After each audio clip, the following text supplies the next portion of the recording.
Smoking causes cancer. Smoking kills. புகைப்பிடித்தல் புற்றுநோயை உண்டாக்கும் மற்றும் உயிரை கொல்லும். Consumption of alcohol is injurious to health. மது அருந்துதல் உடல் நலத்திற்கு கேடு விளைவிக்கும். Be safe, don't drink and drive. பாதுகாப்பாக இருப்பீர், மது அருந்துவிட்டு வாகனம் ஓட்டாதீர்.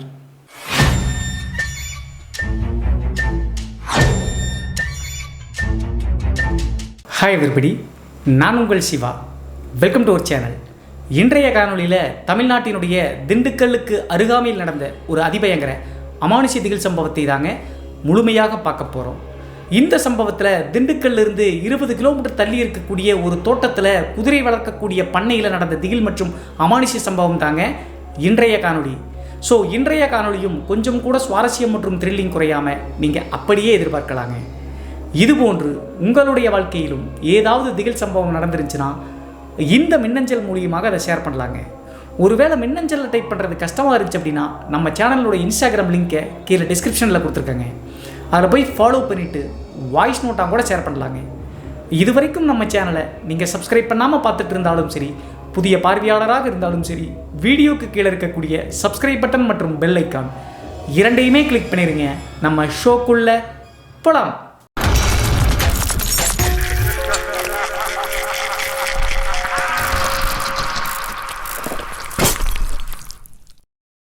இந்த அமானுஷ்ய சம்பவம் நான் ஏற்கனவே சொன்ன மாதிரி தமிழ்நாட்டினுடைய திண்டுக்கல்லிருந்து 20 கிலோமீட்டர் தொலைவில் இருக்கக்கூடிய அழகிய கிராமத்தில் 2000 காலகட்டத்தில் நடந்த திகில் சம்பவம் தாங்க இந்த சம்பவம்.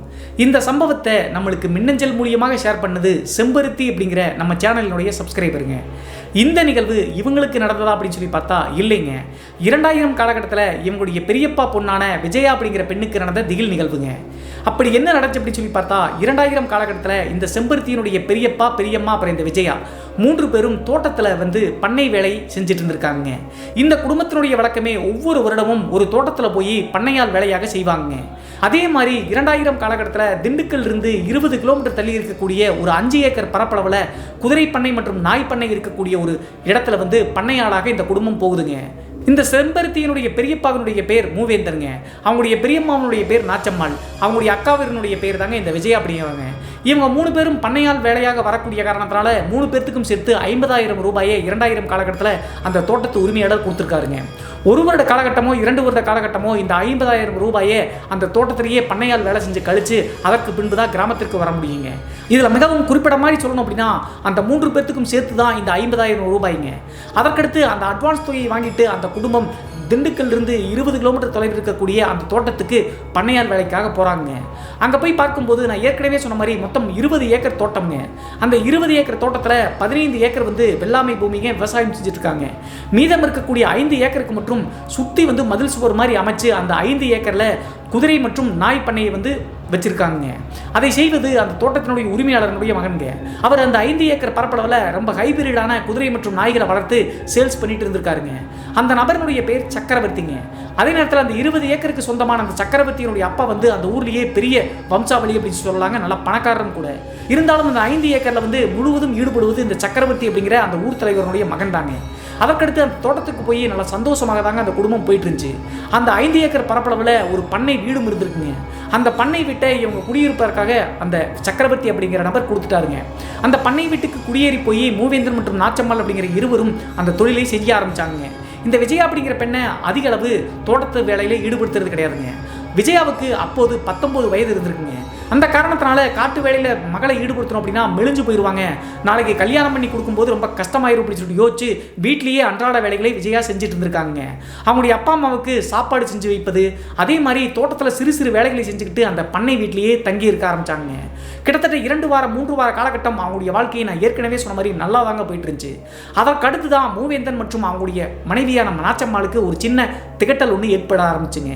திகட்டல் அப்படின்னா ஒரு குற்ற உணர்வு அப்படின்னு சொல்லலாங்க. என்ன ஆச்சு அப்படின்னு சொல்லி பார்த்தா அந்த 5 ஏக்கர் பரப்பளவுக்கு சொந்தமான அந்த சக்கரவர்த்தி அப்படிங்கிற அந்த நபர் கிட்டத்தட்ட ஒரு 25-26 வயதில் இருந்திருக்காருங்க. மைனர் மாதிரி அந்த ஊருக்குள்ள இருந்திருக்காரு. அது மட்டும் இல்லாமல் அந்த நபரினுடைய பேர் மட்டும் தாங்க சக்கரவர்த்தி. மற்ற கேரக்டர்ஸ் எல்லாமே ரொம்ப ஒஸ்ட் அப்படின்னு சொல்லலாங்க. பெண்கள் விஷயத்தில் மிகவும் வீக்கான ஒரு நபர் தாங்க இந்த சக்கரவர்த்தி அப்படிங்கிற நபர். 50,000 ரூபாய் பணம் கொடுக்கும் போதே இந்த விஜயாவை அடிப்படையாக கொண்டு தான் அந்த சக்கரவர்த்தி அப்படிங்கிற நபர் கொடுத்துருக்காருங்க. அதற்கடுத்து 2 வார காலகட்டம் கழிச்சு இந்த சக்கரவர்த்தி அப்படிங்கிற நபர் அடிக்கடி பார்த்தீங்கன்னா இந்த விஜயா அப்படிங்கிற பெண்கிட்ட சில்மிசத்தில் ஈடுபட ஆரம்பிச்சாருங்க. இந்த பெண்ணும் ஓரளவுக்கு ஒத்துழைப்பு ஒத்துழைப்பு கொடுக்க ஆரம்பிச்சு அப்படின்னே சொல்லலாங்க. ஏழ்மையில் இருக்கக்கூடிய காரணத்தினால இந்த மிகப்பெரிய செல்வந்தராக இருக்கக்கூடிய சக்கரவர்த்திக்கு இணங்கி போக ஆரம்பிச்சாங்க இந்த விஜயா அப்படிங்கிறவங்க. அந்த பெண் தவறான பெண் எல்லாம் கிடையாதுங்க. நம்மளை கல்யாணம் பண்ணிக்குவார் அப்படின்னு சொல்லி நினைச்சுக்கிட்டு அந்த நபரினுடைய காதல் வலையில இந்த பெண்ணும் விழுக ஆரம்பிச்சாங்க. ஆனா அந்த பெண்ணை காதலிக்கலாம் கிடையாதுங்க, யூஸ் பண்ணிட்டு தூக்கி போடலாம் அப்படின்னு சொல்லி நினைச்சுதான் அந்த சக்கரவர்த்தி பழகிட்டு இருந்திருக்காரு.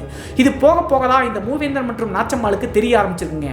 அதே நேரத்தில் 2-3 வார காலகட்டம் கழிச்சு இவங்களுக்கு தேவையான மளிகை பொருட்களை வாங்குவதற்கு பக்கத்தில் இருக்கக்கூடிய கிராமத்துக்கு போகும்போது அங்க இருக்கக்கூடிய மளிகை கடைக்காரர் இந்த மூவேந்தன் கிட்ட எல்லா விஷயத்தையும் சொல்லியிருக்காருங்க. அந்த தோட்டத்திற்கா பண்ணையத்துக்கு வந்திருக்கீங்க, ரொம்ப பெண்கள் விஷயத்துல வீக்கான பையன், அதே நேரத்தில் வயசு பொண்ணை வேற நீங்க வச்சிருக்கீங்க, நீங்க தப்பு பண்ணிட்டீங்க அப்படின்னு சொல்லும்போது மூவேந்தருக்கு இன்னும் கொஞ்சம் பயம் அதிகமாயிருச்சுங்க. இதெல்லாம் கேட்டு முடிச்சுட்டு வந்து மூவேந்தன் வந்து தன்னுடைய மகள் கிட்ட எவ்வளவோ சொல்லி பார்த்துருக்காருங்க. ஆனால் அந்த பெண் காதல் மயக்கத்தில் இருந்த காரணத்தினால அவங்களுடைய அப்பா அம்மா சொல்லக்கூடிய பேச்சை எதுவுமே கேட்கலீங்க. எப்போது வந்து சக்கரவர்த்தி வந்தாலும் அவர்கிட்ட வந்து ஈடுபாடாக பேசுவது, அவர் எங்கேயாவது தோட்டத்துக்குள்ள தனியாக கூப்பிட்டார் அப்படின்னா அந்த இடத்துக்கு போவது, இந்த மாதிரி செஞ்சுக்கிட்டே இருந்திருக்காங்க. 5 ஏக்கர் பரப்பளவில் காலையில் 11 மணிக்கு நாச்சம்மாளும் மூவேந்தரும் கிளம்பினாங்க அப்படின்னா குதிரைகளை மேய்ச்சிட்டு சுற்றிட்டு வருவது டைம் ஆகுங்க. அதே நேரத்தில் அந்த 5 ஏக்கர் பரப்பளவு முழுவதும் நிறைய மூங்கில் செடிகள் அதிகத்தை அப்படி சொல்லிட்டு புதர்கள் அண்டி போய் கிடக்குதுங்க. மறைவான இடத்துக்கு இந்த சக்கரவர்த்தி கூப்பிட்டாங்க அப்படின்னா அப்பா அம்மாவுக்கு தெரியாம இந்த விஜயாவும் காதலிச்சுட்டு வந்துட்டு இருக்காங்க. இது இப்படியே போக போக விஜயாவினுடைய பெற்றோர்களுக்கு இன்னும் கொஞ்சம் கோபம் அதிகமாச்சுங்க. எவ்வளவோ திட்டியும் கூட நான் ஏற்கனவே சொன்ன மாதிரி விஜயா வந்து அதை கண்டுக்கவே இல்லைங்க. சக்கரவர்த்தி வந்து ஆசை வார்த்தைகள் காமிச்சிட்டாராட்டு இருக்குங்க விஜயாவுக்கு. அந்த காரணத்தினால முழுவதும் அந்த நபர் சொல்வதையே கேட்க ஆரம்பிச்சாங்க. சரி, சக்கரவர்த்தி அவங்களுடைய பெற்றோர்கள் திட்டலாமா அப்படின்னு சொல்லி பார்க்கும்போது திட்ட முடியாதுங்க. 50,000 ரூபாய் அப்படிங்கிறது 2000 காலகட்டத்தில் ஒரு பெரிய அமௌண்ட்டுங்க. திருப்பி திட்டணும் அப்படின்னா போக சொன்னாங்க அப்படின்னா அந்த பணத்தை கட்ட சொல்லுவாங்க, கட்ட முடியாது. அதே நேரத்தில் 3 பேர்த்துக்கும் சேர்த்து தாங்க அந்த பணத்தை கொடுத்துருக்காங்க. விஜயாவை மட்டும் சொந்தக்காரங்க வீட்டில் போய் விடவும் முடியாது. நல்லா மாட்டிக்கிட்டே அப்படி சொல்லிட்டு அந்த பெற்றோர்கள் தவிக்க ஆரம்பிச்சாங்க. காலையில் 10 மணி 11 மணிக்கு இந்த நாச்சம்மாள் மற்றும் மூவேந்திரன் 2 பேரும் குதிரைகளை மேய்ச்சிக்கிட்டு அந்த 5 ஏக்கர் பரப்பளவில் போயிட்டு இருந்தாங்க அப்படின்னா கரெக்டாக அவங்க இல்லாத டைம் பார்த்து இந்த சக்கரவர்த்தி அப்படிங்கிறவர் அந்த பண்ணை வீட்டுக்கு வருவாருங்க. வந்துட்டு வீட்டுக்குள்ளேயே போய் தனியாக இருக்கக்கூடிய விஜயா கிட்ட அங்கே தொடர்றது இங்கே தொடர்றது அப்படி சொல்லிட்டு சில்மிசம் செய்வது மட்டும் இல்லாமல் அந்த பெண்கிட்ட தவறாக நடக்க ஆரம்பிச்சாருங்க. அந்த பெண்ணும் ஒத்துழைக்க ஆரம்பிச்சாங்க. இதெல்லாம் கண்ணெதுக்க பார்த்தாலும் கூட மூவேந்தன் மற்றும் அவங்களுடைய மனைவினால எதுவும் பண்ண முடியலைங்க. ஒரு பர்டிகுலர் டைம்ல திடீர்னு மூவேந்தன் மற்றும் நாச்சம்மாளுக்கு ஒரு செய்தி வருதுங்க, துக்க செய்தி. அது என்ன அப்படி சொல்லி பார்த்தா திண்டுக்கல்ல இருந்து ஒரு 5-6 கிலோமீட்டர் தள்ளி நெருங்கிய சொந்தக்காரங்க ஒருத்தவங்க அவங்க இறந்து போயிட்டாங்க அப்படி சொல்லிட்டு செய்தி வந்த காரணத்தினால 2 பேரும் கணவன் மனைவி போக வேண்டிய கட்டாயங்க. அப்போது மூவேந்தன் மற்றும் நாச்சம்மாளுக்கு பயம் இருந்தாலும் கூட வேற வழி இல்லாம பத்திரமா இருமா, வந்தான்னா அதிகமாக வந்து அவங்ககிட்ட பேசாத அப்படின்னு சொல்லிட்டு சாயந்தரத்துக்குள்ள வந்தார் அப்படின்னு சொல்லிட்டு கணவன் மற்றும் மனைவி நேராக திண்டுக்கல் நோக்கி பஸ்ஸில் போயிட்டு அந்த துக்க வீட்டுக்கும் போயிட்டாங்க. துக்க வீட்டில் பெற்றோர்கள் இருந்தாலும் கூட மனசு முழுவதும் தோட்டத்தினுடைய ஞாபகமாகவே இருக்குங்க. விஜயாவை தனியாக இருக்கக்கூடிய தன்னுடைய பெண்ணை இன்னும் கொஞ்சம் அதிகமாக போய் ஏதாவது பண்ணிடுவானோ அப்படின்னு சொல்லிட்டு யோசிச்சுட்டே இருக்காங்க. சாயந்தரம் 6 மணி 7 மணி ஆயிடுச்சுங்க. துக்க வீட்டிலிருந்து கிளம்பி தோட்டத்து வீட்டுக்கு வருவாருக்கு. தோட்டத்து வீட்டுக்கு வரும்போது இவங்க இருவருக்குமே பெரிய ஷாக்குங்க விஜயாவினுடைய பெற்றோர்களுக்கு. என்ன ஆச்சு அப்படின்னு சொல்லி பார்த்தா துக்க வீட்டுக்கு போயிட்டு வந்தால் ஃபார்ம் ஹவுஸ்க்கு முன்னாடி வந்து பார்த்தீங்கன்னா ஒரு பைப் இருக்குங்க, அங்கே குளிக்கணும். அந்த ஃபார்ம் ஹவுஸினுடைய வாசப்படிக்கு பக்கத்தில் வந்து நின்று பார்க்கும்போது சக்கரவர்த்தியினுடைய பைக் நிற்குதுங்க. அதே நேரத்தில் அந்த நபரை எங்கே காண சொல்லிட்டு தேடி பார்க்கும்போது வீட்டுக்குள்ள இருக்கக்கூடிய கட்டலில் படுத்திருக்காருங்க, நிறைய போதையில். அதே நேரத்தில் கட்டல்லையே வந்து பார்த்தீங்கன்னா இந்த விஜயாவும் கொஞ்சம் குழாவி பேசிட்டு இருக்காங்க. இவங்க 2 பேரும் வரதை பார்த்துட்டு டக்குன்னு விஜயா எந்திரிச்சு வெளியே வந்துட்டாங்க. வெளியே வந்த உடனே பயங்கரமாக கோவப்பட்டு முறைக்கிறாருங்க தன்னுடைய மகளை. அதே நேரத்தில் போதையில் தள்ளாடி உள்ள படுத்திருந்த சக்கரவர்த்தி எந்திரிச்சு வெளியே வந்து ஏளன சிரிப்போடு 2 பேர்த்தையும் பார்த்துட்டு உங்களால் என்னடா பண்ண முடியும்னு சொல்லிட்டு மனசுக்குள்ளேயே முகத்தை வந்து பார்த்தீங்கன்னா அப்படி ஏளனத்தோடு பார்த்துட்டு பைக் எடுத்து நேராக கிளம்பி போயிட்டாருங்க. இந்த காட்சியை பார்த்த உடனே 2 பேரும் மனசுடைஞ்சு போயிட்டாங்க, மூவேந்தன் மற்றும் நாச்சம்மாள். சொல்றதை கேட்கவே மாட்டேங்கிறேன், அவன் சரியான நபர் கிடையாது, நிறைய பெண்களை ஏமாத்திருக்கான். அதே நேரத்தில் அவனுடைய வசதி வேற, நம்ம பண்ணையால் வேலைக்கு வந்திருக்கோம், உன்னுடைய வாழ்க்கையே சீரழிச்சிருவா அப்படின்னு சொல்லிட்டு எவ்வளோ சொல்லியும் விஜயா காது கொடுத்து கேட்கவே இல்லைங்க. அதற்கடுத்து அந்த நபர் சக்கரவர்த்தி பைக் எடுத்து கிளம்பின உடனே குளிச்சுட்டு போய் வீட்டுக்குள்ள விஜயாவை பிடிச்சி அவங்களுடைய அம்மா அடின்னு அடிச்சிட்டாங்க. அவ்வளவு அடியை தாங்கி கொண்டும் கூட தன்னுடைய நடவடிக்கைகளை மாற்றிக்கவே இல்லைங்க விஜயா அப்படிங்கிறவங்க. இவ்வளவு நடந்தும் கூட மறுபடியும் சக்கரவர்த்தி மற்றும் விஜயாவினுடைய அந்த நடவடிக்கைகள் மாறவே இல்லைங்க. எப்போதெல்லாம் காலையில் 10 to 11 மணிக்கு அந்த காட்டுக்குள்ளே வந்து மேய்ச்சலுக்கு போவாங்களோ அப்போது கரெக்டாக வந்து பார்த்தீங்கன்னா ஆள் இல்லாத டைமில் இந்த சக்கரவர்த்தி வந்துருவாருங்க. இவங்க பெரும்பாலும் மீட் பண்ணக்கூடிய இடம் இது அப்படின்னு சொல்லி பார்த்தா அந்த தோட்டத்தினுடைய கேட் இருக்கும்ல, கேட்டினுடைய சைடு ஃபுல்லாகவே வந்து பார்த்தீங்கன்னா மூங்கில் மரங்கள் இருக்குங்க. அந்த மூங்கிலுக்குள்ளே மறைஞ்சிட்டோம் அப்படின்னா ஆள் இருக்கிறதே தெரியாதுங்க. அங்கே தான் இந்த விஜயாவை கன்சிமிட்டி கூட்டிகிட்டு போய் நிறைய சில்மிசங்களில் இந்த சக்கரவர்த்தி ஈடுபடுவது வழக்குங்க. அன்றைய நாள் முடிஞ்சு, அதாவது கண்டலன்ஸ்க்கு போயிட்டு வந்து வீட்டுக்குள்ளே படுத்திருந்து அடுத்து 2-3 நாட்களும் இந்த சக்கரவர்த்தி அப்படிங்கிறவர் இவங்க வீட்டில் இல்லாத போதெல்லாம் கூப்பிட்டுட்டு அந்த மூங்கிலுக்குள்ள தன்னுடைய மகளை கூட்டிகிட்டு போயிட்டு வெளியே வருவது வழக்கமாக வச்சிருக்குங்க. ரொம்ப இடிச்சு போன மூவேந்தன் என்ன பண்ணுறது அப்படின்னு சொல்லிட்டு தெரியாமல் 3ஆவது நாள் மாலை ஒரு 5 மணி இருக்குங்க, தன்னுடைய மகள்கிட்ட தனியாக கூப்பிட்டாவது சொல்லி புரிய வைக்கலாம்னு சொல்லிட்டு அவங்களுடைய அம்மாவை வந்து பார்த்தீங்கன்னா குதிரைகள் எல்லாம் மேய்க்கிறதுக்காக விட்டுட்டு நேராக வீட்டுக்கு வர்றாருங்க. வீட்டுக்கு வந்து காஃபி போட்டு கொடுமா அப்படின்னு சொன்ன உடனே விஜயா வந்து காஃபி போட்டு கொடுக்குறாங்க. வாசப்படியில் தன்னுடைய மகளை உட்கார வச்சுட்டு எல்லாத்தையும் சொல்லிட்டே இருக்காருங்க. அதே நேரத்தில் ஃபார்ம் ஹவுஸ்க்கு முன்னாடி பெரிய இடம் இருக்குங்க. அந்த இடத்துல வந்து பார்த்தீங்கன்னா நிறைய காஞ்சு போன பூச்செடிகள் மற்றும் தென்னங்கண்ணெல்லாம் இருக்குது. அதெல்லாம் எடுத்து போட்டு பூச்செடிகள் மற்றும் தென்னங்கண்ணா ஏற்கனவே சக்கரவர்த்தி வாங்கிட்டு வந்து கொடுத்துருக்காங்க வீட்டுக்கு முன்னாடி வைக்க சொல்லி. அந்த வேலையில் ஈடுபடலாம்னு சொல்லிட்டு குழியை தோண்டிட்டு இருக்காருங்க வீட்டுக்கு முன்னாடி. குழியை தோண்டிட்டு இருக்கும்போது கிட்டத்தட்ட ஒரு அடி 2 அடி அகலத்துக்கு குழி தோண்டின உடனே திடீர்னு மூவேந்தனுக்கு ஒரு அதிசயங்க. என்ன ஆச்சு அப்படின்னு சொல்லி பார்த்தா, குழி தோன்ற அந்த இடத்துல எந்திரம் சொல்லுவாங்க இல்லையா, அந்த செம்புல அச்சடித்த எந்திரம், அப்புறம் அந்த எந்திரத்தோடு ஒரு வளம்புரி சங்கு மாதிரி இருக்குங்க. நிறைய பூஜை சாமான்கள்லாம் வச்சு புதைச்சிருக்காங்களாட்டு. எப்போ புதைச்சாங்க அப்படின்னு சொல்லி பார்த்தா கிட்டத்தட்ட ஒரு 2 மாதம் 3 மாதம் தான் ஆக மாட்டேங்குது. இத்து போயெல்லாம் நல்லா தான் இருக்குது. அந்த எந்திரத்தை பார்த்த உடனே மூவேந்தனுக்கு ஷாக்காக இருந்துக்குங்க. அதற்கடுத்து இதை தன்னுடைய மகள்கிட்ட காமிக்கக்கூடாது அப்படின்னு சொல்லிட்டு உள்ள குழியில் தோண்டும் போதே பார்த்துட்டாரு. உள்ளே போய் வேலையை பாருமா அப்படின்னு சொன்னே விஜயா உள்ளே போயிட்டாங்க. அதற்கடுத்து அந்த எந்திரத்தை அடங்காமல் தோண்டி எடுக்கிறாருங்க. அப்போது மூவேந்தருக்கு என்ன புலப்பட்டிருக்கு அப்படின்னு சொல்லி பார்த்தா, இந்த திண்டுக்கல் மற்ற ஏரியாவெல்லாம் தொழில் மேம்படணும் அப்படின்னு சொல்லிட்டு இந்த மாதிரி எந்திரங்களை பதிப்பது வழக்கம். அந்த மாதிரி இருக்கக்கூடிய எந்திரம் தான் அப்படின்னு சொல்லிட்டு இவராக தன்னைத்தானே முடிவெடுத்துட்டாருங்க. அதற்கடுத்து இவனை நம்மளால் எதுவும் செய்ய முடியல, நம்முடைய மகளுடைய வாழ்க்கையை சீரழிச்சிருவான்ட்டு இருக்கு, இந்த தொழிலையாவது முடக்கணும், லாபத்துக்காக புதைச்சி வச்சக்கூடிய இந்த எந்திரத்தை யாருக்கும் தெரியாமல் எடுத்து போய் எரிச்சிடலாம் அப்படின்னு சொல்லிட்டு முடிவெடுக்கிறாருங்க. அப்போது வியாபாரம் கொஞ்சம் கொஞ்சமாக பட்டு போய் நம்மளை திருப்பி அனுப்பிடுவாங்க அப்படின்னு சொல்லிட்டு இப்படி யோசிக்கிறாருங்க மூவேந்தன். அதே மாதிரி வெளியே எடுத்த அந்த எந்திரத்தை அந்த மூங்கில் இருக்கக்கூடிய பகுதியில் எடுத்து போய் மண்ணெண்ணெய் ஊற்றி எரிச்சு கொளுத்திடுறாருங்க. அந்த சக்கரவர்த்தியை எதிர்த்து கேள்வி கேட்க முடியல, அடிக்கவும் முடியல. இப்படி மறைமுகமாக ஏதாவது செஞ்சாவது நம்மளுடைய மனசை திருப்தி பண்ணிக்கலாம்னு சொல்லிட்டு தான் மூவேந்தன் இப்படி செய்கிறாருங்க. செஞ்சுட்டு அந்த தென்னங்கன்று மற்றும் பூச்செடிகள் எல்லாத்தையும் புதைச்சிட்டு அன்றைய நாள் டின்னர் முடிச்சு தூங்கலாம்னு சொல்லிட்டு தூங்க ஆரம்பிக்கிறாங்க. அந்த பண்ணை வீட்டில் வந்து பார்த்தீங்கன்னா ஹாலில் தான் வந்து பார்த்தீங்கன்னா 3 பேரும் தூங்குவாங்க. நடுவில் நாச்சம்மாளும் இந்த சைடு கணவரும் அந்த சைடு மகளும் தூங்குவது வழக்கங்க. நைட்டு 11 மணி 12 மணி வரைக்கும் அந்த எந்திரத்தை எரிச்சது, அப்புறம் தன்னுடைய மகளை இப்படி ஓனர் பண்ணுறது எல்லாத்தையும் யோசிச்சு பார்த்துட்டே இருக்காருங்க.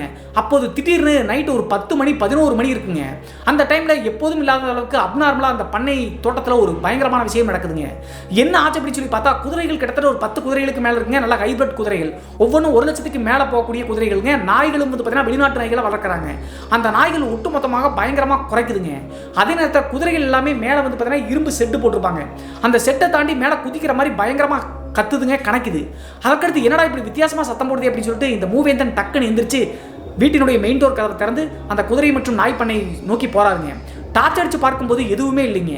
அப்போது தோட்டத்து காவலுக்காக 3 கோம்பை நாய்கள் இருக்குங்க. அந்த நாய்கள் எப்போதுமே நாய் வளர்க்கக்கூடிய பண்ணையில் தாங்க இருக்கும். அந்த 3 நாய்களும் ஒட்டுமொத்தமாக நேராக வந்து பார்த்தீங்கன்னா அந்த தோட்டத்தினுடைய கேட்டை நோக்கி ஓடுதுங்க, ஆவேசமாக குறைச்சிக்கிட்டு. எங்கடா நாய்கள் அங்கே ஓடுது அப்படின்னு சொல்லிட்டு அங்கே டார்ச் அடிச்சு பார்க்கும்போது அந்த கேட்டுக்கு பக்கத்துலேயே மூங்கில் மரங்கள் அடர்ந்து போய் புதர் இருக்கு இல்லையா, அந்த புதர் சைடு ஒரு பெரிய காட்சிங்க இந்த மூவேந்தன் அப்படிங்கிற நபருக்கு. என்ன ஆச்சு அப்படின்னு சொல்லி பார்த்தா, ஒரு பெண்மணிங்க, ஒரு 25 to 26 வயது இருக்கக்கூடிய பெண்மணி அந்த மூங்கில் இருக்கக்கூடிய புதர் சைடு அங்கிட்டு இங்கிட்டு நடந்துட்டு இருக்குங்க. அந்த பெண்மணியை நோக்கி தான் அந்த 3 நாய்களும் குறைக்குதுங்க. ஆனால் பக்கத்தில் போக மாட்டேங்குது. அதற்கடுத்து கேட்டு வேற போட்டிருக்கேன். இந்நேரத்துக்கு இந்த 5 ஏக்கர் பரப்பளவில் யாருமே இது வரைக்கும் ஒரு பெண் வந்தது கிடையாது, யார் அப்படின்னு சொல்லிட்டு பார்க்கலாம்னு சொல்லிட்டு இவர் ஏற்கனவே நிறைய இடத்துல பண்ணை வேலை செஞ்சிருக்காருல்ல, அதனால் இவர் பயப்படலாம் மாட்டார். நேராக அந்த மூங்கில் புதர் இருக்கக்கூடிய பகுதியை நோக்கி போறாருங்க. பக்கத்தில் நெருங்கி போக போக அங்கே நடந்துட்டு இருந்த பெண்மணி அந்த மூங்கில் இருக்கக்கூடிய புதர்கள் சைடு போய் மறந்துருச்சுங்க. அதற்கடுத்து எல்லா சைடும் டார்ச் அடிச்சு பார்க்குறாருங்க, எங்கேயுமே காணோம். இருந்தாலும் அந்த 3 நாய்களும் அந்த மூங்கில் புதறக்கூடிய பகுதியை நோக்கி பயங்கர ஆவேசமாக குறைக்குதுங்க. அதற்கடுத்து ஒரு 5 நிமிடத்துக்கு மேலே வெயிட் பண்ண மூவேந்தன் சரி காலையில் பார்த்துக்கலாம் அப்படின்னு சொல்லிட்டு திரும்பி வீட்டை நோக்கி நடக்கலாம்னு சொல்லிட்டு நடக்கிறாருங்க. அப்போது அந்த 3 நாய்கள் அந்த மூங்கில் இருக்கக்கூடிய பகுதியை நோக்கி தான் குறைச்சிருச்சு. திடீர்னு வீட்டை நோக்கி முன்னாடி ஓடுதுங்க ஆவேசமா. என்னடா இப்போது வீட்டை நோக்கி ஓடுதே அப்படின்னு சொல்லிட்டு பார்க்கும்போது இவர் நடந்து வீட்டை நோக்கி போயிட்டு கூடிய ஒரு 30 அடி தூரத்துக்கு முன்னாடிங்க அந்த மூங்கில் புதர் சைடு பார்த்தா அதே பெண்மணி அவங்களுடைய வீட்டை நோக்கி முன்னாடி நடந்து போயிட்டு இருக்குங்க. ஏன்னா வீட்டை நோக்கி போகுது அப்படின்னு சொல்லிட்டு யாருமானி அப்படின்னு சொல்லிட்டு பின்னாடி துரத்துக்கிட்டே சத்தம் போட்டே போறாருங்க. சரசரன்னு அந்த பெண்மணி நேராக வீட்டு பக்கத்தில் போன உடனே இவர் வெளியே வரும்போது டோரை திறந்து விட்டு தான் வந்தாரு. வீட்டினுடைய இன்சைடு நுழைஞ்சிருச்சுங்க, உள்ளேயே போயிடுச்சு. அதற்கடுத்து மகளும் மனைவியும் தூங்கிட்டு இருக்காங்களே, இப்போது ஒரு மர்மமான பெண்மணி உள்ள போறாங்க அப்படின்னு சொல்லிட்டு அவசர அவசரமாக வீட்டுக்குள்ள ஓடி போய் பார்க்கறாருங்க. வீட்டுக்குள்ள உள்ள போய் பார்க்கும்போது தன்னுடைய மகள் விஜயாவும் மனைவி நாச்சம்மாளும் தாங்க தூங்கிட்டு இருக்காங்க. அந்த வீட்டுக்குள்ள வேற யாரும் கிடையாது. ஆனா கண்ணெதிர்க்க பார்த்தாருங்க வீட்டுக்குள்ள அந்த மர்மமான பெண்மணி போறதை. அதற்கடுத்து வீடை சுத்தி முத்தி டார்ச் அடிச்சு பார்த்துட்டு மெயின் டோரை வந்து லாக் பண்ணிட்டு கொஞ்சம் பயம் வந்துருச்சுங்க. உள்ளேயே வந்து உட்கார்ந்துட்டு இருக்காரு, பீடி குடிச்சிட்டு உட்காந்துருக்காரு. என்னடா எல்லாமே மர்மமா நடக்குது, 1 மாசம் ஆச்சு இந்த தோட்டத்துக்கு வந்து எந்த வித அமானுஷிய விஷயங்களும் நடக்கல, இப்போது இப்படி நடக்குது அப்படின்னு சொல்லிட்டு யாரா இருக்கக்கூடும் அந்த பெண்மணி அப்படின்னு சொல்லிட்டு யோசிச்சுட்டே இருக்காருங்க. மறுபடியும் ஒரு 10 நிமிடம் கழிச்சுங்க திடீர்னு அப்படி யோசிச்சுட்டு இருந்த மூவேந்தருக்கு வீட்டுக்கு முன்னாடி பெரிய வாசல் இருக்குன்னு சொன்னல, அந்த வாசல் சைடு ஏதோ ஒரு பெண்மணி நடந்து வரக்கூடிய சலங்கை சத்தம் நல்லாவே கேட்குதுங்க, கொலுசு சத்தம். அப்போது கன்ஃபியூஸ் ஆன மூவேந்தருக்கு இன்னும் கொஞ்சம் பயம் அதிகமாயிருச்சுங்க. வெளியே போய் பார்க்கும்போது தத்ரூபமா மர்மமான ஒரு பெண்மணியை பார்த்தோம். உள்ள வந்து பார்க்கும்போது அந்த பெண்மணியை காணோம். எல்லாமே தப்பா இருக்கு அப்படின்னு சொல்லிட்டு கதவை திறக்கவே இல்லைங்க. அதற்கடுத்து இந்த வாசல்லையே அங்கிட்டும் இங்கிட்டும் காலடி வச்சு நடந்துட்டு இருந்த பெண்மணி டக்குன்னு அந்த மெயின் டோர் பக்கத்தில் வந்துட்டு உட்காந்துக்கிட்டாங்க. இது நல்லாவே உள்ளிருந்து ஃபீல் பண்றாருங்க இந்த மூவேந்தன் அப்படிங்கிறவர். ஒரு 5 நிமிடம் கழிச்சு அந்த பெண்மணி பயங்கரமா அழுகுறாங்க. அந்த மெயின் டோர் கதவினுடைய வெளி சைடு இருந்து அந்த அழுகை சத்தத்தை கேட்ட உடனே மூவேந்தனுக்கு கொலையே நடுங்கி போச்சுங்க. பக்கத்தில் படுத்திருக்கக்கூடிய தன்னுடைய மனைவி எழுப்பலாம்னு சொல்லிட்டு மனைவியை நாச்சி அப்படின்னு சொல்லிட்டு எழுப்புறாருங்க. அவங்களுடைய பேர் நாச்சம்மாள் அப்படிங்கிற காரணத்தினால. எவ்வளவு எழுப்பியும் கூட அவங்களுடைய மனைவி வந்து தூக்கத்தில் இருந்த காரணத்தினால எந்திரிக்கவே இல்லைங்க. ஆனால் அதற்கடுத்து படுத்திருக்கக்கூடிய மனைவிக்கு பக்கத்தில் படுத்திருக்கக்கூடிய விஜயா அப்படிங்கிறவங்க டக்குன்னு போர்வை விளக்கிட்டு எந்திரிச்சு உட்காந்துட்டாங்க. உட்கார்ந்துட்டு அந்த கதவையே உத்து பார்த்துட்டு இருக்காங்க. இவரும் கொஞ்சம் சடனாக பயந்துட்டாரு. இல்லைனா மனைவி எழுப்பின உடனே மகள் எந்திரிச்சு உட்காந்து பார்க்குறாள் எப்படி சொல்லிட்டு படுமா அப்படி சொல்லும்போது எந்த பதிலும் பேசாமல் அப்படியே நின்று கேட்டுகிட்டே இருக்காங்க அந்த பெண்மணி அழுகிறத. கிட்டத்தட்ட 5 நிமிடத்துக்கு மேலே அந்த பெண்மணி அழுகிட்டு இருக்கிறத பார்த்துட்டு திடீர்னு அந்த அழுகை சத்தம் நின்றுச்சுங்க. அதற்கடுத்து எதுவுமே பேசாமல் எந்திரிச்சு உட்கார்ந்துட்டு இருந்த அந்த விஜயா அப்படிங்கிறவங்க போர்வை இழுத்து போத்திட்டு மறுபடியும் படுத்துக்கிட்டாங்க. எல்லாமே மர்மமாக இருக்குதே. சாதாரண சின்ன விஷயத்துக்கே தன்னுடைய மகள் பயப்படுவாளே.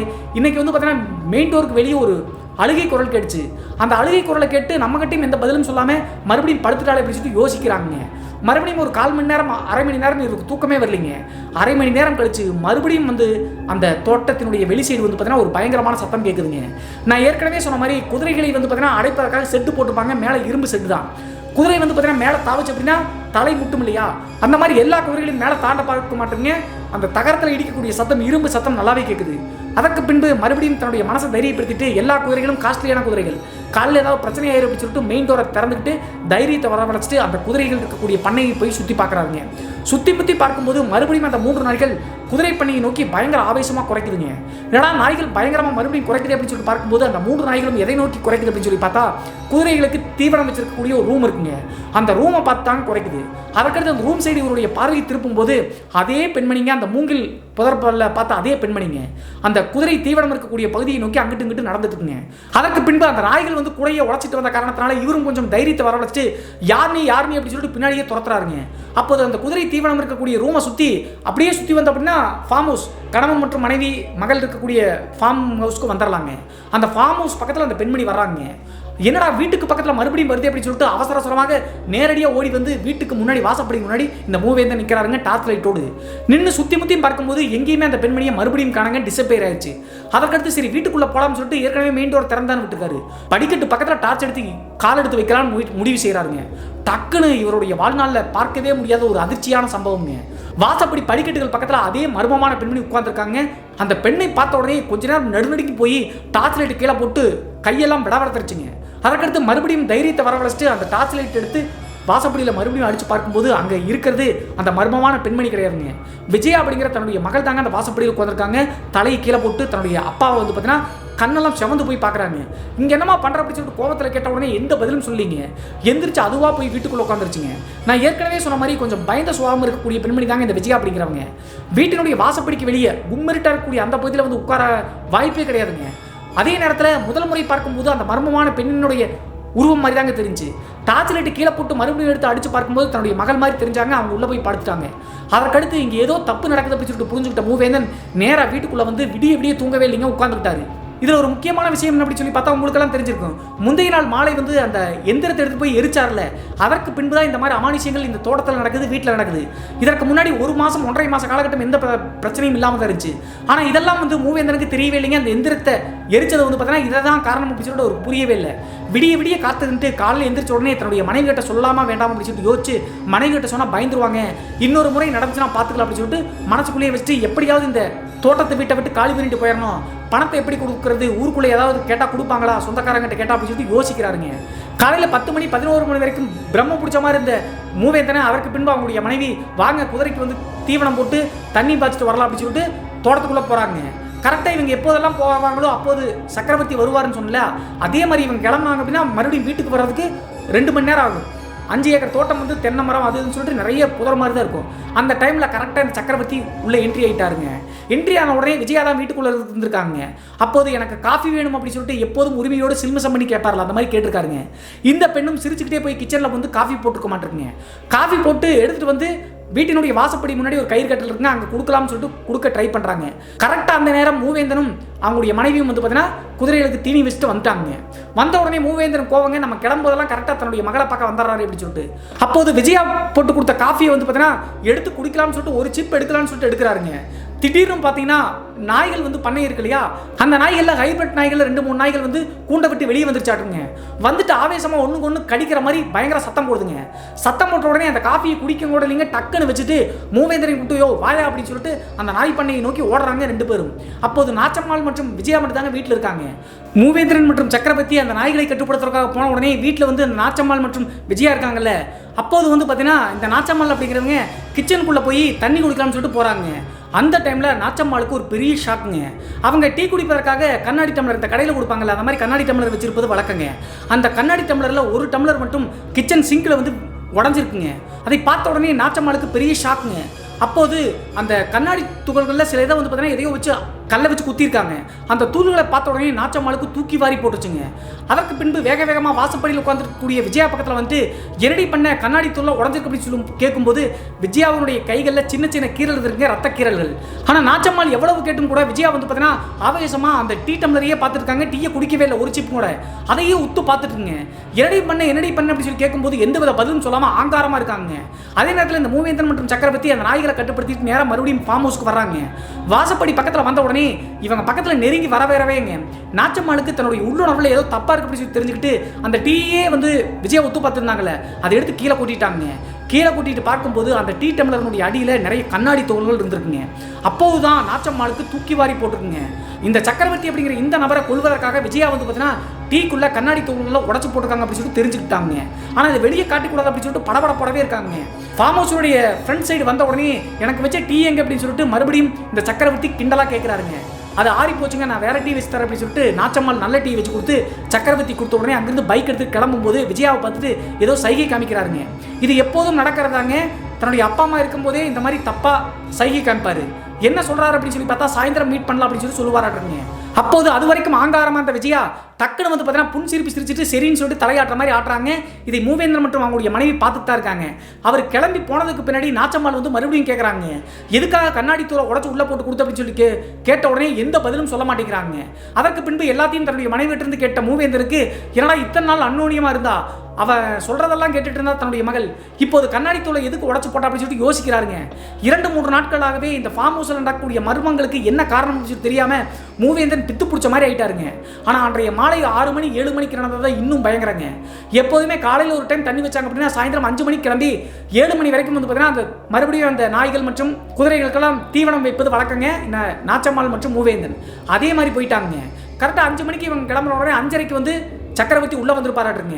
வந்த உடனே விஜயாவை வந்து அந்த கேட்டுக்கு பக்கத்தில் இருக்கக்கூடிய மூங்கில் செடிகள் இருக்கலாம், அங்கே தானே எப்போதுமே மீட் பண்ணுவாங்க, அங்கே கூட்டிகிட்டு போயிருப்பாராட்டுங்க. கூட்டிகிட்டு போயிட்டு ஒரு அரை மணி நேரம் அங்கே இருக்கும். திடீர்னு இந்த சக்கரவர்த்தி அப்படிங்கிற ஒரு அலறி அடிச்சு உயிர் போகிற மாதிரி கத்துறாருங்க. தீவனம் போட்டுட்டு இருந்த இந்த மூவேந்தன் மற்றும் நாச்சம்மாள் ஓடி வந்து பார்க்கும்போது அறையுடைய ஆடையோட அந்த மூங்கில் புதர்கள் சைட்லேருந்து தன்னுடைய வேஷ்டியெல்லாம் எடுத்து போட்டு டவுசரோடைங்க பைக் எடுத்துட்டு வேகமாக போயிட்டு இருக்காரு. இதை பார்த்த உடனே மூவேந்தனுக்கு மறுபடியும் கோபம் வந்துருச்சுங்க. புதர் சைடு போய் தேடி பார்க்கும்போது தன்னுடைய மகள் விஜயாவை காணுங்க. என்னடா 2 பேரும் தானே இருப்பாங்க, அரைக்குறை ஆடையோடு இருந்தாலும் ஓடுறானே, தன்னுடைய மகளை காணமே அப்படின்னு சொல்லிட்டு விஜயா அப்படின்னு சொல்லிட்டு கத்தும்போது அவங்களுடைய மகள் வந்து பார்த்தீங்கன்னா வீட்டுக்குள்ள இருந்து வராங்க. ஃபார்ம் ஹவுஸுக்கும் அந்த கேட்டுக்கும் கிட்டத்தட்ட 200 மீட்டர் தூரம் இருக்கும். தன்னுடைய மகள் இங்கே இருக்கா அப்படின்னா இங்கிருந்து ஏன் அலறி அடிச்சு இருந்தாலும் ஓடணும் அப்படின்னு சொல்லிட்டு ஒன்றும் புரியலிங்க. அதற்கு பின்பு வீட்டுக்கு வந்து ஏன் விஜயா அவன் அலறி அடிச்சு ஓடனா, நீ இங்கே இருக்கு அப்படின்னா அவன் யாரை பார்த்து அலறி அடிச்சு ஓடுறா அப்படின்னு சொல்லி கேட்கும்போது ஏராள சிரிச்சிருக்காங்க இந்த விஜயா. அது மட்டும் இல்லாமல் அவங்களுடைய முகம் மற்றும் பாவனை எல்லாமே வேற மாதிரி இருந்துக்குங்க. நான் ஒன்று சொல்கிறேன் கேட்குறீங்களாப்பா அப்படின்னு சொல்லிட்டு விஜயா கேட்டிருக்காங்க. சரி சொல்லுமா அப்படின்னு சொல்லி கேட்கும்போது நம்ம இங்கிருந்து கிளம்பிடலாம்ப்பா, இந்த இடம் நம்மளுக்கு வேண்டாம் அப்படின்னு சொல்லிட்டு விஜயா சொல்கிறாங்க. ஆனால் இப்படி சொன்ன உடனே மூவேந்தனுக்கு சந்தோஷம் இருந்தாலும் கூட இதுவரைக்கும் சக்கரவர்த்தி சோழர் எல்லாத்துக்குமே தலையாட்டிட்டு இருந்தா, இப்போது வீட்டை விட்டு காலி பண்ணி நம்ம ஊருக்கே போயிடலாம்னு சொல்கிறாள் அப்படின்னு சொல்லிட்டு ஒன்றும் புரியலிங்க. தன்னுடைய மகளுடைய இந்த டோன் மற்றும் இந்த செய்தி எல்லாமே மூவேந்தனுக்கு புரியலிங்க. இருந்தாலும் கணவன் மற்றும் மனைவிக்கு சந்தோஷங்க. இத்தனை நாள் இல்லாமல் தன்னுடைய மகளுக்கு வந்து பார்த்தீங்கன்னா புத்தி வந்துருச்சாட்டுருக்கு, நம்ம இந்த ஊரை விட்டு காலி பண்ணி போயிடலாம்னு சொல்கிறாள் அப்படின்னு சொல்லிட்டு அதுவே பெரிய வரமாக இருந்திருக்குங்க இந்த சக்கரவர்த்தி அப்படிங்கிற நபருக்கு. ஆனால் அன்றைய நாள் இரவு நடந்ததான் இன்னும் ஒரு பயங்கரமாக பேசி சொல்லலாங்க. நைட்டெல்லாம் சாப்பிட்டு முடிச்சுட்டு கணவன் மற்றும் மனைவி பேசி முடிக்கிறாங்க. சொந்தக்காரங்கிட்ட அங்கங்கே கொஞ்சம் பணம் வாங்கி கூட இதை செட்டில் பண்ணிட்டு நம்ம இங்கிருந்து போயிடலாம், ஒத்த மகளை பெற்று இப்படி வந்து இறையாக்கி விட்டுறக்கூடாது, அவனுக்கு அவன் ஒரு பெண்கள் விஷயத்தில் ரொம்ப மோசமான நபர் அப்படின்னு சொல்லிட்டு நிறைய பேர் சொல்கிறாங்க அப்படின்னு சொல்லிட்டு பேசிட்டு இருக்காங்க. நைட்டு சாப்பிட்டு முடிச்சு தூங்கலாம் வராங்க. மிட் நைட் ஒரு 1 மணி இருக்குங்க. எப்போதும் போல அந்த வீட்டு வாசலுக்கு முன்னாடி யாரோ ஒரு பெண்மணி கொலுசு சத்தோடு நடக்கிற சத்தம் கேட்டு மூவேந்தன் டக்குன்னு எந்திரிச்சிட்டாருங்க. எந்திரிச்சு காது கொடுத்து கேட்கும்போது அந்த கொலுசு சத்தம் கொஞ்சம் கொஞ்சமாக தள்ளி அவங்களுடைய மெயின் டோர் பக்கத்தில் வந்து உட்காந்துக்குச்சுங்க. எப்போதும் போல உட்காந்துக்கிட்டு தன்னுடைய மனைவி எழுப்பிட்டாருங்க மூவேந்தன். எந்திரிச்ச உடனே அவங்களுடைய மனைவி பயந்துக்கிட்டே வந்து பார்த்தீங்கன்னா சத்தம் போடலைங்க. மூவேந்தனை இறுக்கி பிடிச்சிட்டாங்க. கிட்டத்தட்ட ஒரு 5 நிமிடம் கழிச்சு அந்த டோருக்கு அந்த சைடு இருந்து அழுதுட்டு இருந்த பெண்மணி என்ன சொல்கிறாங்க அப்படின்னா, இங்கிருந்து போயிருங்க, எனக்கு நடந்தது உங்களுக்கு நடத்தக்கூடாது அப்படின்னு சொல்லிட்டு ஒரு ஹம்மிங் வாய்ஸோட கேட்குதுங்க. இந்த குரலை எங்கேயோ கேட்டிருக்குமே அப்படின்னு சொல்லி யோசிக்கும் போது சாயந்தரம் வந்து விஜயா இந்த டோனில் தாங்க பேசினாங்க, இந்த இடத்த விட்டு நம்ம போயிடலாம் அப்படின்னு சொல்லிட்டு அதே டோனோட தான் வீட்டினுடைய வெளி சைடு இருந்து அந்த மர்மமான பெண்மணியினுடைய வாய்ஸ் வந்து இப்படி கேட்குதுங்க. கேட்ட உடனே 2 பேர்த்துக்கும் கொலையே நடுங்கி போச்சுங்க. ஒரு 5 நிமிடம் 10 நிமிடம் கழிச்சு திடீர்னு படுக்கையில் படுத்திருந்த விஜயா டக்குன்னு ஆங்காரமாக எந்திரிச்சு பேய் ஆடுற மாதிரி ஆடுறாங்க. ஆடிட்டு நான் சொல்கிறேன்ல இந்த வீட்டை காலி பண்ணி போயிருங்க, எனக்கு நடந்தது உங்களுக்கு நடத்தக்கூடாது அப்படின்னு சொல்லிட்டு விஜயா தன்னைத்தானே பேசுகிறாங்க. அப்போதே புரிஞ்சிருச்சுங்க நாச்சம்மாள் மற்றும் மூவேந்தனுக்கு தன்னுடைய மகளினுடைய உடம்புல நம்ம கண்ணெதிர்க்க பார்த்த அந்த பெண்மணியினுடைய ஆவி வந்து பொசஸ் பண்ணிடுச்சு அப்படின்னு சொல்லிட்டு அப்போதைக்கு பாதுகாப்பாக இரும்பு அருவாட்டு வந்து இந்த விஜயாவினுடைய கையில் வச்சு குலதெய்வ திருநீரை பூசி விட்டுருக்காங்க. தற்காலிகமாக அந்த பெண் வந்து சாந்தமாகட்டும் அப்படின்னு சொல்லிட்டு அதே மாதிரி அருவாவை கையில் கொடுத்து திருநீரை பூச விட்ட உடனே அந்த பெண்மணி வந்து நார்மல் ஆகிட்டாங்க. அந்த ஆன்மா வந்து விலகிச்சாட்டு விடிய காத்துட்டு காலையில் இவர் என்ன பண்ணுறாரு அப்படின்னா மூவேந்தன் அப்படிங்கிறவர் அந்த லோக்கல் இருக்கக்கூடிய அவருக்கு தெரிஞ்ச நபர்கள்ட்ட போய் எல்லாத்தையும் சொல்கிறாருங்க. சொன்ன உடனே அவங்களுடைய தோட்டத்திலிருந்து ஒரு 10 கிலோமீட்டர் தள்ளி காட்டு முனியப்பன் கோவில் அப்படின்னு சொல்லிட்டு ஒரு கோவில் இருக்காங்க. அந்த கோவில் வந்து குளத்தங்கரையில் இருக்குங்க. அந்த கோவிலுக்கு போனீங்க அப்படின்னா நல்லது நடக்கும், இங்கே இருக்கக்கூடிய விஷயத்துக்கு என்ன பிரச்சனை அப்படின்னு சொல்லிட்டு எல்லாத்தையும் சொல்லிடுவாங்க அப்படின்னு சொல்லிட்டு சொல்லியிருக்காங்க. அருள்வாக்கு வேற அந்த கோவிலில் சொல்வது வழக்கம். அதனால தான் அப்படி உள்ளூர்காரங்க சொல்கிறாங்க. அதே மாதிரி அன்றைய நாள் மாலை மூவேந்தன் அப்படிங்கிறவர் அந்த காட்டு முனியப்பன் கோவில் அட்ரஸை கண்டுபிடிச்சி அங்கே போயிட்டு இவருடைய டேர்ன் வரும்போது அந்த அருள் வந்த பூசாரி என்ன சொல்லியிருக்காருன்னா, நீ நரகத்தில் வந்து சிக்கியிருக்க, உன்னுடைய வாரிசை நீ இழக்க போற, தப்பான இடத்துக்கு வந்துட்ட, இருந்தாலும் எனக்கு முன்னாடி ஒரு கன்னி தெய்வம் உன் மகளுக்காக காவல் காத்துட்டு இருந்துட்டு இருக்கு அப்படின்னு சொன்ன உடனே இவருக்கு ஒன்றும் புரியலைங்க. அப்போது நல்லது செய்கிற எல்லாமே என்ன மாதிரி தெய்வம் தான், அங்கே உன் மகளுக்கு காவலாக இருப்பது நேற்று நைட் நீ பார்த்தே இல்லை ஒரு கன்னி தெய்வத்தினுடைய ஆன்மா அப்படி சொல்லிட்டு அந்த ஆன்மா தான் உன் மகளை காப்பாற்றதா வந்திருக்கு, நீ எந்த வித பயமும் பட தேவையில்லை, உன் மகளை காப்பாற்றிட்டு அது தன்னைத்தானே பிரிஞ்சு போயிடும் அப்படின்னு சொல்லியிருக்காருங்க அந்த அருள் வந்த முனியப்ப சாமி கோவில் பூசாரி. அதே நேரத்தில் நான் இப்படி வந்து சிக்கிட்டேன் சாமி, இங்கிருந்து கிளம்பி போனாலும் அந்த பணத்தை கேட்பாங்க, எங்களால் எதுவும் பண்ண முடியல அப்படின்னு சொல்லும்போது தன் வாயினாலேயே 2 நாளில் அந்த கொடூரன் வந்து பார்த்தீங்கன்னா நீங்கள் இந்த ஊரை விட்டு காலி பண்ணுங்கன்னு சொல்லுவான், அதுதான் டைம் சொல்லிட்டு உன் மகளை கூப்பிட்டு போயிரு அப்படின்னு சொல்லிட்டு அந்த அருள் வந்த பூசாரி சொல்லியிருக்காருங்க. சரின்னு சொல்லிட்டு எலுமிச்சங்கடியை வாங்கிட்டு நேராக வீட்டுக்கு வந்தவர் தாங்க. வீட்டுக்கு வந்துட்டு தன்னுடைய மனைவி கிட்ட மட்டும் நடந்த விஷயங்களை சொல்லியிருக்காருங்க. சாப்பிட்டு முடிச்சுட்டு அன்றைய இரவு தூங்கினவங்க தாங்க. நைட்டு ஒரு 1 மணி 2 மணி இருக்குங்க. திடீர்னு மறுபடியும் அந்த கொலுசு சத்தத்தோடு பொசஸ் பண்ணிருச்சாட்டுங்க இந்த விஜயா அப்படிங்கிற பெண்மணியை. எந்திரிச்சு வந்து பயங்கரமாக பேய் ஆடுற மாதிரி ஆடுதுங்க. ஆடிட்டு நீ யாருமா, கோயிலுக்கு போகும்போது நீ தெய்வம் சொல்கிறாங்களே அப்படின்னு சொல்லும்போது ஓங்காரமாக அழுதுகிட்டு விஜயாவினுடைய உடம்புல இருக்கக்கூடிய அந்த பெண்ணினுடைய ஆன்மா என்ன சொல்லுது அப்படின்னு சொல்லி பார்த்தா, ஆமாம் உங்களை காப்பாற்ற நான் வந்திருக்கேன், இவளை தயவு செய்து இந்த இடத்த விட்டு காலி பண்ணி எடுத்துகிட்டு போயிருங்க, இல்லைன்னா எனக்கு நடந்த கொடுமை உங்களுக்கும் நடந்துடும், உன் மகளுக்கும் நடந்துடும் அப்படின்னு சொல்லிட்டு உடம்புல இருக்கக்கூடிய ஆன்மா சொல்லுதுங்க. என்னமா ஆச்சு அப்படின்னு சொல்லும்போது எல்லா விஷயத்தையும் ஒன்றும் விடாமல் சொல்லுதுங்க. இவங்க பண்ணையாளாக இருந்தாங்கல்ல, இதற்கு முன்னாடி பண்ணையாளாக இருந்த கணவன் மனைவியினுடைய மனைவி தாங்க இந்த பெண்மணி. கல்யாணமாகி 5 வயதில் ஒரு பையன் இருந்திருக்காங்க. வடமதுரை எரியோடு அந்த சைடு சேர்ந்தவங்க அப்படின்னு சொல்லி சொல்கிறாங்க அந்த இறந்து போன பெண்மணியினுடைய ஊர். அந்த 5 வயது குழந்தையே தன்னுடைய மாமனார் மாமியார்கிட்ட விட்டு கணவன் மற்றும் மனைவி வந்து இந்த பண்ணையால் வேலையாக இவங்க இருக்கக்கூடியதுக்கு முன்னாடி இருந்திருக்காங்க. இங்கே வந்து இருந்து 2 மாத காலகட்டங்கள் நார்மலாக தாங்க போயிட்டு இருக்கு. அதற்கடுத்து தன்னுடைய காம விஷயங்களை இந்த சக்கரவர்த்தி அப்படிங்கிறவர் அந்த பெண்மணி மேலே காமிக்க ஆரம்பிச்சிட்டாருங்க. எப்படி விஜயா சபலத்தில் விழுந்தாங்களோ அதே மாதிரி கணவன் இருந்தாலும் கூட இந்த சக்கரவர்த்தியினுடைய அழகுனாலையும் பணத்தினாலையும் கொஞ்சம் விழுந்துட்டாங்களாட்டுங்க. முதல் முறை சபலத்தினால அந்த நபரோட தப்பாக இருந்துட்டாங்களாட்டுங்க. அதற்கடுத்து ஒவ்வொரு முறையும் பிளாக்மெயில் பண்ணி தன்னுடைய கணவர் இருக்காரு என்னை விட்டுடு அப்படின்னு சொல்லிட்டு கெஞ்சினாலும் கூட அந்த பெண்ணை செய்யாத சித்திரவதை செஞ்சிருக்காருங்க. கணவருக்கு முன்னாடியே அட்வான்ஸ் தொகையை வாங்கின காரணத்தினால அவருடைய கணவரும் அங்கிருந்து தப்பிக்க முடியுங்க. தன்னுடைய மனைவி படக்கூடிய கொடுமைகள்லாம் பார்த்துக்கிட்டே தான் இருந்திருக்காரு. ரொம்ப இந்த சித்திரவதை தாங்க முடியாத இந்த பெண்மணி ஒரு நாள் தன்னுடைய ஊருக்கு நான் மட்டும் போயிட்டு வர அப்படின்னு சொல்லிட்டு போயிட்டு சாயந்தரம் வந்துடுற அப்படின்னு சொல்லிட்டு கிளம்பி போனவங்க தாங்க. சொந்த ஊருக்கு அந்த வடமதுரை எரியோடு சைடு போயிட்டு தூக்கு மாட்டி இறந்துட்டாங்க. அதற்கு பின்பு தோட்டத்தில் கூடிய அந்த கணவருக்கு தகவல் வந்து நேராக வந்து வடமதுரைக்கே போயிட்டாருங்க. வடமதுரைக்கு போய் இந்த எல்லா விஷயங்களும் தெரிஞ்சிருந்தாலும் கூட இறந்து போன தன்னுடைய மனைவி இப்படி வந்து ஒரு சிக்கலான காம கொடுன்னுகிட்ட மாட்டுனா அப்படின்னு சொன்னால் அவனுடைய மானம் போயிருமே அப்படின்னு சொல்லிட்டு யாருக்கிட்டையும் சொல்லிங்க. ஆனால் உள்ளூரில் இருக்கக்கூடிய நிறைய பேருக்கு தெரிஞ்சிருக்காட்டுருக்குங்க. அந்த பெண்மணி இறந்த பிறகு இந்த சக்கரவர்த்தி அவங்கள போய் நாடி மறுபடியும் திருப்பி கூட்டு வர கூட இல்லைங்க. கணவரை கூட்டு வந்தால் இங்கே பெரிய பிரச்சனையாக அப்படின்னு சொல்லி தெரிஞ்சுக்கிட்டான். அதற்கடுத்து இந்த மூவேந்தன் நாச்சம்மாள் மற்றும் விஜயா வந்து டார்கெட் பண்ணி பணம் கொடுத்து இங்கே கூட்டிகிட்டு வந்திருக்காங்க. அப்படி முன்னால் பண்ணையால் வேலை செஞ்ச அந்த பெண்ணினுடைய ஆன்மா தாங்க விஜயாவை காப்பாற்றணும் அப்படின்னு சொல்லிட்டு இங்கே வந்திருக்கு. அந்த பெண்மணி அங்கே தூக்கு போட்டு இறந்த உடனே இவனை எப்படியாவது கொல்லணும் அப்படின்னு சொல்லிட்டு தோட்டத்துக்கே திரும்ப வந்திருக்குங்க சக்கரவர்த்தியை கொள்வதற்காக. ஆனால் இங்கே வந்து அந்த பெண்ணினுடைய ஆன்மாவினுடைய ஆட்டம் வந்து தாங்க முடியாமல் இந்த சக்கரவர்த்தி என்ன பண்ணியிருக்காரு அப்படின்னா, பண்ணை வீட்டுக்கு ஆப்போசிட்டில் அந்த எந்திரத்தை புதைச்சாங்கல்ல, அது வியாபாரத்தினுடைய லாபத்துக்காக கிடையாதுங்க, அந்த ஆன்மாவை கட்டுப்படுத்துவதற்காக தான் அங்கே குடிதோடி புதைச்சிருக்காங்க. அப்படி புதைச்ச பின்னாடி தான் இந்த குடும்பத்தார் இங்கே வந்திருக்காங்க. அதற்கு பின்பு அந்த ஆன்மாவை வந்து அந்த எந்திரத்தினுடைய பவர்னால ஆட்டம் போட முடியாமல் இருந்திருக்கு. கரெக்டாக இந்த மூவேந்தன் வந்து அந்த எந்திரத்தை எடுத்து லாபத்துக்காக வச்சிருக்கா அப்படின்னு சொல்லிட்டு அந்த மூங்கில் இருக்கக்கூடிய பகுதியில் எடுத்து போய் எரிச்சாங்கல்ல, அப்படி எரிச்ச பிறகு தான் அந்த ஆன்மா மறுபடியும் தோட்டத்துக்குள்ளேயே வந்திருக்குங்க. வந்த பிறகு இவனை கொல்வதை விட்டுட்டு விஜயா அப்படிங்கிற இந்த பெண்ணை மறுபடியும் இவங்ககிட்ட இருந்து காப்பாற்றணும் அப்படின்னு சொல்லிட்டு தெரிஞ்சுக்கிட்டு தான் இந்த பெண்ணையே ப்ரொசஸ் பண்ணி எல்லா அந்த அமானுஷ சம்பவங்களையும் செஞ்சுருக்குங்க. இதை ஒன்று விடாமல் விஜயாவினுடைய உடம்பு வந்து அப்படியே சொல்லிருச்சுங்க, எனக்கு நடந்த கொடுமை இவளுக்கு நடந்துடக்கூடாது, இவளுக்கு இன்னும் கல்யாணம் கூட ஆகலை, நீங்கள் எப்படியாவது போயிருங்க அப்படின்னு சொல்லும்போது அந்த முனியப்ப சாமி கிட்ட சொன்ன மாதிரியே தாங்க சொல்லியிருக்காரு. பணம் கொடுத்துருக்காரு, நாங்கள் எப்படி போவோம் அப்படின்னு சொல்லி கேட்ட உடனே 2 நாளில் அவனையே உங்களை போக சொல்லுவான் அப்படின்னு சொல்லிட்டு அந்த முனியப்ப சாமி கோவில் பூசாரி சொன்ன மாதிரியே விஜயாவுடைய உடம்புல இருக்கக்கூடிய ஆன்மாவும் சொல்லுதுங்க. அதற்கடுத்து இந்த சம்பவம் நடந்து 2 நாள் கழிச்சுங்க. ஒரு நாள் சாயந்தரம் 5 மணிக்கு இந்த கணவன் மற்றும் மனைவி அந்த மேய்ச்சலுக்காக குதிரைகளை கூட்டிகிட்டு போன டைமில் சக்கரவர்த்தி வீட்டுக்குள்ளே வந்திருப்பாராட்டுங்க. வந்த உடனே என்ன நடந்துச்சு அப்படின்னு சொல்லிட்டு தெரியலீங்க. பயந்து போன சக்கரவர்த்தி அலறி அடிச்சுட்டு பைக் எடுத்துகிட்டு போவதை இவங்க 2 பேரும் பார்த்துருக்காங்க, கணவன் மற்றும் மனைவி. அடுத்த நாள் காலையிலேயே வந்து இங்கே இருக்கக்கூடாது, பணமே வேண்டாம், நீங்கள் கிளம்புங்க அப்படின்னு சொல்லிட்டு இந்த சக்கரவர்த்தி சொல்லியிருக்காருங்க. உடனே இதுதான் டைம் அப்படின்னு சொல்லிட்டு தெரிஞ்சுக்கிட்ட மூவேந்தன் அவங்களுடைய மனைவி மற்றும் மகளை கூப்பிட்டு சொந்த ஊருக்கு வந்துட்டாருங்க. 1 வார காலகட்டம் கழிச்சு இந்த பாத்திர பண்டங்களை வந்து பார்த்தீங்கன்னா ஒரு டெம்போ பிடிச்சி எடுத்துக்கிறேன் அப்படின்னு சொல்லிட்டு அவசர அவசரமாக மனைவி மற்றும் மகளை கூப்பிட்டு வந்துட்டாருங்க. அந்த முந்தைய நாள் மாலை வீட்டுக்குள்ளே போய் விஜயகிட்ட என்ன நடந்துச்சு, விஜயா என்ன பேசினாங்கன்னு சொல்லிட்டு தெரியலீங்க. அடுத்த நாள் காலையில் தான் வந்து வீட்டை காலி பண்ணுங்கன்னு சொல்லியிருக்காரு. ஸோ 1 வார காலகட்டம் கழிச்சு நம்முடைய பாத்திரங்கள்லாம் கொண்டு வரலாம் அப்படின்னு சொல்லிட்டு டெம்போ பிடிச்சிட்டு இந்த மூவேந்தன் தோட்டத்துக்கு வந்திருக்காருங்க. வந்து பார்க்கும்போது தோட்டத்தினுடைய கேட்டில் பெரிய ஒரு நோட்டீஸ் மாதிரி அமைஞ்சு அடிச்சிருக்காங்க, இறைவனடி சேர்ந்தார் அப்படின்னு சொல்லிட்டு. அதில் என்ன எழுதியிருக்கு அப்படின்னு சொல்லி பார்த்தா, அந்த சக்கரவர்த்தி அப்படிங்கிற நபர் அகால மரணம் அடைந்து இறந்து போனார் அப்படின்னு சொல்லிட்டு எழுதியிருக்குங்க. இதை பார்த்த உடனே தூக்கி வாரி போட்டுச்சுங்க இந்த மூவேந்தன் அப்படிங்கிற நபருக்கு. இருந்தாலும் நம்மளுடைய மகளுக்கும் இறந்து போன அந்த பெண்ணுக்கும் செய்த கொடுமைக்காக இவன் சாவது நல்லதா அப்படின்னு சொல்லி நினச்சிக்கிட்டு பாத்திர பண்டங்களை எடுத்துகிட்டு திரும்பி வரும்போது லோக்கல் இருக்கக்கூடிய நபர்கள்ட்ட கேட்டிருக்காருங்க எப்படி இறந்தார் அப்படின்னு சொல்லிட்டு. அப்போது லோக்கல் இருக்கக்கூடிய நபர்கள் என்ன சொல்லியிருக்காங்க அப்படின்னா, நைட்டு 10 மணி 11 மணிக்கு சாகருக்கு முன்னாடி நாள் இரவுங்க யாரோ ஒரு பெண்மணியை பைக்கில் வச்சுட்டு தோட்டத்துக்குள்ளே போனதை பக்கத்து தோட்டத்துக்காரர் பார்த்துருக்காருங்க. இது மட்டும் தான் தெரிஞ்சிருக்கு. அடுத்த நாள் காலையில் இவர் வந்து அந்த தோட்டத்து வீட்டுக்குள்ளேயே ஹார்ட் அட்டாக் வந்த மாதிரி நுரைதள்ளி போய் இறந்து கிடந்திருக்காருங்க. அந்த சக்கரவர்த்தியினுடைய அப்பாவான அந்த ஊர் தலைவராக கூடிய நபர் ஒரு பெண் வந்து உள்ளே வந்துட்டு காலையில் இறந்து போனார் அப்படின்னு சொல்லி தெரிஞ்சுன்னா இறந்து போன தன்னுடைய மகனுக்கு தான் கௌரவ குறைச்சல் ஆகிருன்னு சொல்லிட்டு அந்த கேஸும் கூட கொடுக்கலீங்க. எப்படியோ காவல்துறையினர் சொல்லி சமாளிச்சுருக்குங்க. ஆனால் உள்ளூரில் எல்லாருமே சொல்கிறாங்க, அந்த நைட்டு 10 மணி 11 மணிக்கு ஒரு பைக்கில் ஒரு பெண்ணை கூப்பிட்டு போனது பக்கத்து வீட்டு தோட்டத்துக்காரர் பார்த்துருக்காரு. அந்த பெண் யார் என்ன அப்படின்னு சொல்லிட்டு தெரியலீங்க. ஆனால் கொன்னது யார் அப்படின்னு சொல்லிட்டு இந்த மூவேந்தனுக்கு நல்லாவே தெரியுங்க.